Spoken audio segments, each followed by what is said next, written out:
അത്യന്തം സംഘർഷഭരിതമായ Israel Iran ആ ഒരു പോരിൻ്റെ ഒരു സമയം കുറിച്ചുകൊണ്ട് ഇപ്പോൾ പുതിയ വാർത്ത എത്തുന്നു. അമേരിക്കൻ ഉദ്യോഗസ്ഥരെയും ഒപ്പം തന്നെ ഇസ്രായേലിലെ സൈനിക ഉന്നത ഉദ്യോഗസ്ഥരെയും ഉദ്ധരിച്ചുകൊണ്ട് ആക്സിയോസ് ന്യൂസ് എന്ന് പറയുന്ന ഒരു മാധ്യമം, അതായത് ഇസ്രായേലിൻ്റെ ഉന്നതരായ സൈനിക ഉദ്യോഗസ്ഥരിൽ നിന്ന് ലഭ്യമായ വിവരമെന്ന രീതിയിൽ ആക്സിയോസ് ന്യൂസ് പറയുന്ന കാര്യം, തിരിച്ചടി ഏത് നിമിഷവും ഉണ്ടാകാമെന്നൊരു പ്രതീക്ഷയിൽ തന്നെയാണ് ഇസ്രായേലും അമേരിക്ക. അതിൻ്റെ ഭാഗമായിട്ട് തന്നെയാണ് ഇപ്പോൾ കൂടുതൽ സേനയെ, അതായത് വായുസേനയും ഒപ്പം തന്നെ കപ്പൽപ്പടയും ഒക്കെ അമേരിക്ക അങ്ങോട്ടേക്ക് നീക്കിയിരിക്കുന്നത്. ഈ ഒരു പശ്ചാത്തലത്തിലാണ് ഇപ്പോൾ അമേരിക്കയുടെ US സെൻട്രൽ കമാൻഡന്റ് ജനറൽ വൈക്കൽ കുരില ഇപ്പോൾ അവിടെ എത്തിയിരിക്കുന്ന ഈ പശ്ചിമേഷ്യയിൽ എത്തിയിരുന്നു. അദ്ദേഹം ഇന്നാണ് അവിടെ എത്തിയത്.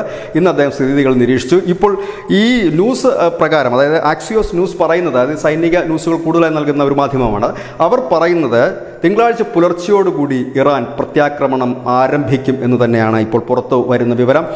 അത് കണ്ടുകൊണ്ടാകണം, കാരണം ഈ ലെബനിൽ നിന്നുള്ള ആ സമയത്ത് ലെബനിൽ നിന്നുള്ള ഒരു ഹിസ്ബുള്ളയുടെ ആക്രമണം തടയിടാൻ വേണ്ടി ഇപ്പോൾ ഇസ്രായേൽ വലിയ രീതിയിൽ തന്നെ വ്യോമാക്രമണം ഈ ലെബനിൽ നടത്തുന്നു. അവരുടെ പവർ സ്റ്റേഷൻ അടക്കം തകർത്തു എന്നൊരു വാർത്തയാണ് ഇപ്പോൾ നമുക്ക് അവസാനമായിട്ട് പശ്ചിമേഷ്യയിൽ നിന്നുള്ള ഈ ഒരു റിപ്പോർട്ടിങ്ങിൽ പറയാനുള്ളത്. അതായത് ലെബനിലെ പവർ സ്റ്റേഷനുകൾ തകർത്തിരിക്കുന്നു. അതായത് വൈദ്യുതി ബന്ധങ്ങൾ ഇല്ലാത്ത രീതിയിലേക്ക് ലെബനനെ ഇരുട്ടിലാഴ്ത്തിക്കൊണ്ട് ആ ഭാഗം സംരക്ഷിച്ച് നിർത്തി ഇറാനിൽ നിന്നും വരുന്ന തിരിച്ചടിയെ തടുക്കുകയോ പകരം തിരിച്ചടിക്കുകയോ ചെയ്യുന്ന രീതിയിലേക്ക് മാറുന്നു. തിങ്കളാഴ്ച പുലർച്ചെ തിരിച്ചടി ഉണ്ടാകുമെന്നുള്ള പ്രതീക്ഷയിൽ തന്നെയാണ് ഇസ്രായേലും അമേരിക്കയും കരുതലോടെ നീങ്ങുന്നു എന്നാണ് ഈ വാർത്താ ഏജൻസി നൽകുന്നത് വിവരം. News desk news India Malayalam.